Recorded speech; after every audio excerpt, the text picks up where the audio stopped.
예, 박범계입니다. 장관님, 네. 아까 조국 의원님하고 대화를 나눈 그 내용 한번 파병 문제 정리를 좀 다시 해봤으면 좋겠어요. 그러면 지금 현재 5명이 군인 신분으로 우크라이나 전장에 가 있죠. 5명이 우리 군인이 5명이 우크라이나에 가 있죠, 이미. 없습니다. 외교부에서 그렇게 확인하지 않았나요? 지금 가 예, 그렇게 되어 예, 있습니다. 지금 가 있는 아, 분은 없습니다. 자, 참관단이라고 했는데 네네. 그러면 참관단이 결론부터 물어보면 이 훈령, 국방부 이 훈령에 근거하는 것이 아닙니까? 아닙니다. 아니다. 좋아요. 다 아니라는 근거로 그러면 이거는 행정 파견이에요? 이런 어떤 헌법과 법률과 이런 훈령을 이제 다 제 앞에서 근거해서 헌법을 얘기하지 마시고 예, 죄송합니다. 행정 파견입니까? 그럼? 네, 그런 걸 이제 근거로 해가지고 행정부 차원에서 조치한 거라고 보시면. 그럼 이 사람들 혹은 앞으로 보낼 사람들이 군인이 아니에요? 주로 군인으로 돼 있죠. 아닙니다. 예, 민간인도 있고 군인도 있고. 군인도 있죠. 예, 그렇습니다. 예. 포함되어 있습니다. 자, 그럼 이 사람들 아까 2가지 얘기했어요. 지휘체계가 없다, 무장 없다. 그러면 이 사람들 다 모래알이에요? 네. 지휘체계가 없으면 다 모래알이냐고. 모래알. 모래알. 그건 아니고 전문성을 가진 분들이 아, 각자의 임무를 수행하는 거라고. 전문성 없는 사람도 다 지휘체계는 있는 거죠. 그럼 단장이 없어요? 여기에 대장이 없어요? 거기서 제가 말씀드린 지휘 체계는 군 지휘 체계를 말씀드리는 거예요. 아하, 뭐 네, 계급도 다 있을 것이고 단장도 있지 않겠습니까? 네, 흔히 말하는 지휘체계 있지요. 그거는 장관님께서 말을 돌리는 거예요, 지금. 국방이 몇 번 하시더니만 이제는 기술이 좀 늘긴 늘었어요. 말이다 말입니다. 군사 작전과 지휘체계가 관련된 없는 지휘 체계. 사람들을 예, 설사 행정파견이라 하더라도 예, 거기에는 단장이 있고 또는 팀장이 있고 각급의 지휘체계가 있는 거예요. 계급체계가. 민간인이라도 마찬가지로 과장이 있고 계장이 있고 있듯이. 그건 거짓말이시고. 자, 무장하지 않는다. 그러면 앞으로 어떠한 경우에도 무장한 그런 파병은 없다고 단정할 수 있습니까? 제 오늘 질의의 확실한 목표는 정말로 무장한 군인을 우크라이나 전장에 파견하지 않는다라는 답변만 끌어라도 나는 내 질문의 소개의 목적을 달성할 수 있을 것 같아요. 네. 어떠한 경우도 무장한 군인은 파병하지 않는다. 예. 김용현 장관의 이름을 걸고 얘기할 수 있어요? 아직까지 어떤 결정이 내려진 건 없지만 저는 무장한 군인을 파병하는 것은 지금까지 검토된 바도 없기 때문에 아니라고. 앞으로 하지 않는다. 제가 이렇게 네. 물어봤습니다. 그렇습니까? 없을 겁니다. 없을 겁니다. 아까보다는 좀 후퇴했네요. 그러면 과거에 수도 없이 네.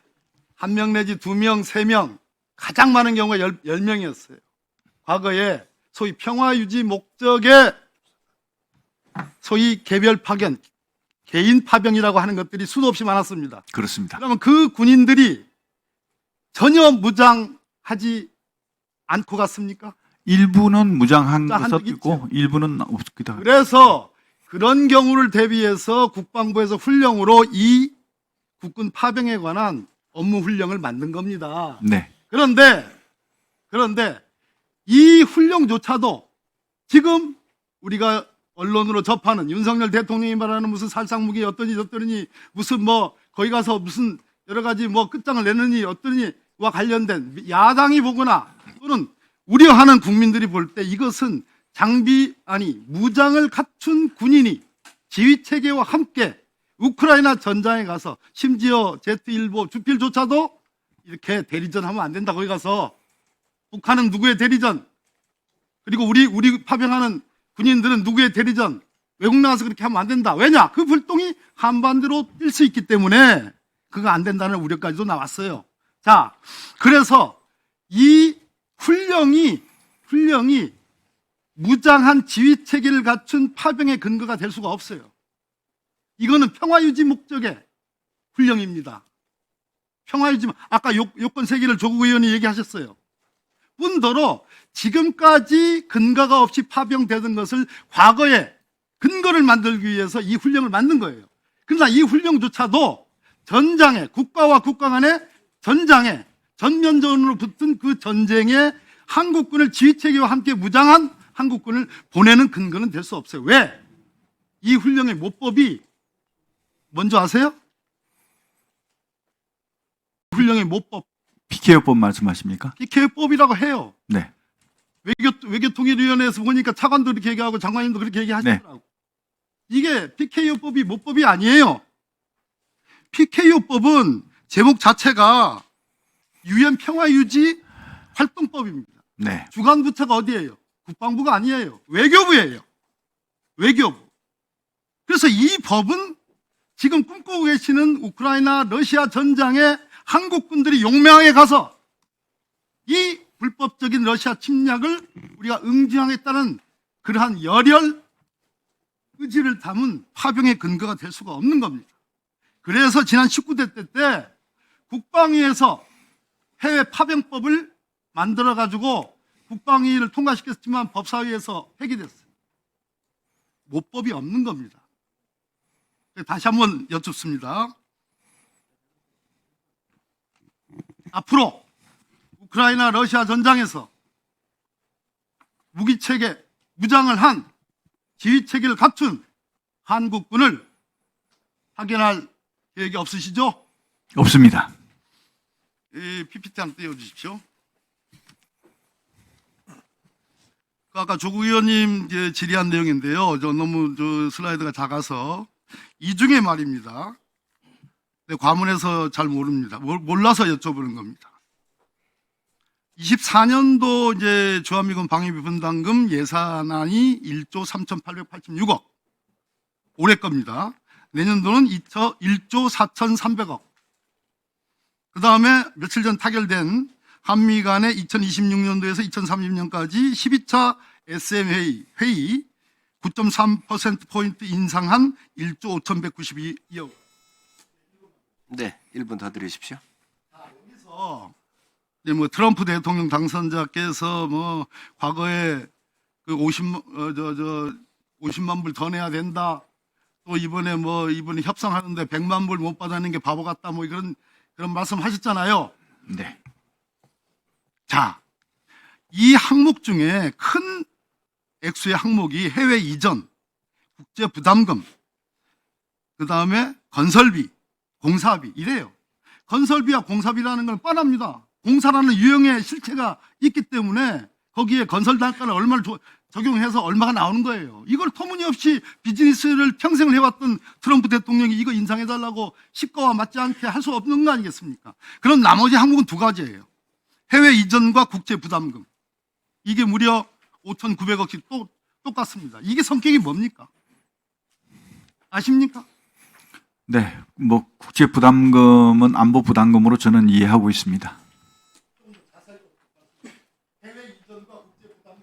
이거 설명 못하면 지금까지 한국 정부가 미국 정부와 이 SMA 협상하는 데 있어서 엉터리였습니다. 결론이 됩니다. 네. 네. 뒤에 전문적인 참고가 계시면 이거 한번 설명해 달라고 해서 저한테 이야기를 주세요. 알고 계신 분이 계십니까? 이거 봐요. 무려 6천억씩 되는 이게 1조 2천억입니다. 이것이 트럼프가 아마 요구하는 네, 1분 더 드리십시오. 트럼프 대통령 당선자가 요구하는 지금으로부터 무려 10배가 더 뛰는 14조니 12조니 6조니 7조니 했던 지난 정부 때 그랬죠. 그렇게 했던 방위비 분담금의 핵심 중에 핵심입니다. 그럼 이거는 국제적으로 소위 협정 단가 내지는 균형 단가 내지는 스탠다드가 없어요. 그냥 부르면 50조고 부르면 100조고 아니 50만 불이고 부르면 100만 불이고 이런 겁니까? 100억 불이고 이런 겁니까? 장관께서 설명을 못 하시잖아요. 네. 설명해 보세요. 네. 우선 우리 의원님께서 그렇게 많은 그 관심과 우려를 해주신 것에 대해서 감사드립니다. 이전 이런 어떤 우려는 우리 의원님뿐만이 아니라 국민들의 관심이라고 저는 생각합니다.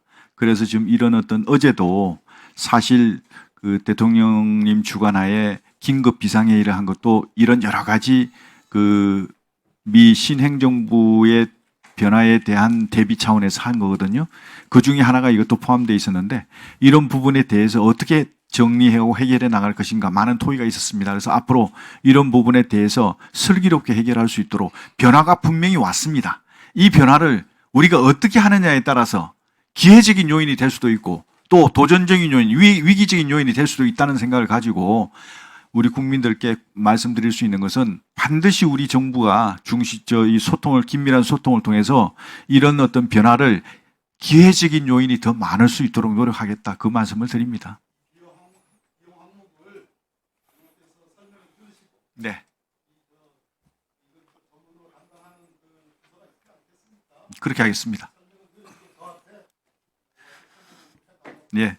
네, 박범계 의원님 수고하셨습니다.